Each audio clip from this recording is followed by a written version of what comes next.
Hi, my name's Vince Sheehan, and today I'd like to talk about the Massacre of St. Bartholomew's Eve, the classic Doctor Who story from season 3 starring William Hartnell. I'd like to go through this story, exploring how the plot's put together, its structure, as well as the themes that crop up. Now, sadly, like much of season 3, this story is lost. There's not even any clips that survive. But I've managed to listen to the soundtrack, which fortunately does survive in the form of a reconstruction with production stills. Now, I guess if you could sum up this story, this historical story, it concerns the Doctor and Stephen being caught up in the religious tensions of 16th century Paris. They dematerialise in Paris in 1572. And the Doctor is keen to see this man of science called Charles Preslin. And so they're separated, the Doctor and Stephen. And in the meantime, Stephen wanders into a tavern and he falls in with some Huguenots. Of course, at this time, Paris was torn apart by the Catholicism of the official religion, but also the influx of Calvinist Protestants, the Huguenots. So the story is all about these two Christian denominations fighting it out, I guess, in Reformation era France. So as Stephen is with the Huguenots, this terrified girl runs in. Her name's Anne. She works for a Catholic family, and she's heard that the Catholics are about to perpetrate some kind of atrocity. And then we see this Catholic abbot who's come to town, who bears a striking resemblance to the Doctor. And of course, the abbot is played by William Hartnell. In episode 2, Stephen meets this abbot who he thinks is the Doctor. And he hears about this planned assassination of someone called the Sea Beggar as he searches for Charles Preslin's residence and therefore the Doctor. Stephen's also accused by the Huguenots of being a Catholic spy, and Stephen meets Anne, the servant girl, again. In episode 3, we work out who the Sea Beggar is. It's this Huguenot admiral, and there is an assassination attempt on his life. He's shot, but not fatally, and the King of France is appalled at this. He seems to very much want to heal the religious divide, but we begin to realise that his mother, Catherine de' Medici, seems to be stirring up trouble in the background, and she wants to be rid of these Huguenots. The Catholic crowds start to turn violent. In the midst of all this, the abbot is murdered. In episode 4, the Queen Mother, as well as her Catholic nobles, give the go-ahead for the massacre, the St. Bartholomew's Day massacre. And then, sadly, that happens with all its terror, suffering and death. The Doctor and Stephen manage to get back to the TARDIS, but Stephen is furious at the Doctor for not trying to stop this massacre from taking place, but the Doctor explains that he can't do that. He's not allowed to interfere with history. Stephen leaves briefly, but then he comes back.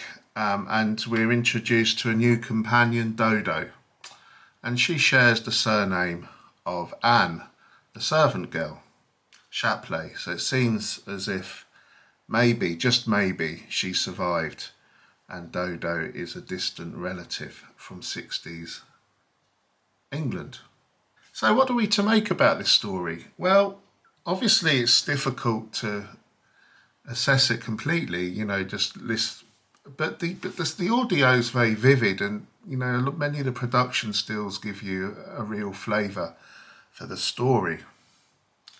And it's a rather terrifying story, really, and it's something which is rather grim for children to watch, I guess. And of course, it centres around an historical event, the St. Bartholomew's Day massacre, where thousands of Huguenots were murdered. And the story doesn't pull any punches. The episode 4, where the massacre's taking place, although we don't see what's going on, we can certainly hear it, and it is extremely disturbing. When you think that Doctor Who is a children's programme, particularly in the 60s, it brings it home all the more how shocking this must have been. It also is rather highbrow in a way, in the sense that what it assumes the audience knows. And I picked this up with the myth makers as well. There's an assumed historical literacy with the children, with the audience at the time, which perhaps isn't so strong these days. And we're introduced to probably one of the most terrifying villains ever. Not the Daleks, not the Master, not the Cybermen, but the Queen Mother, Catherine de' Medici, in this story. She is a terrifying woman. She doesn't say much. She looks like this very kind of prim and proper, arrogant, noble woman, middle-aged noble woman. But she is the one who's giving the go-ahead to this massacre. She's the one who hates the Huguenots so much she's prepared to kill thousands of innocent men, women and children. She really is an icily cold despot. And that really struck me when I watched this. Her evil seems to shine through this. Her son, the king, seems to be a rather more conflicted character. He seems to have a sense of he knows what's right, but she certainly doesn't, and she's the one who ultimately holds the power, it seems. And although Stephen isn't one of my favourite companions, this is probably one of his strongest stories. You do feel the sense of anger he expresses towards the Doctor about not being able to, for the Doctor's refusal to change the course of history. And it's one of those questions, those ethical questions, which keeps coming back in Doctor Who. Can you change history? Is it right to do so? You might think of Tom Baker's Doctor, the Fourth Doctor in Genesis of the Daleks, where he's got the opportunity to wipe them out. And I guess it's a similar thing here.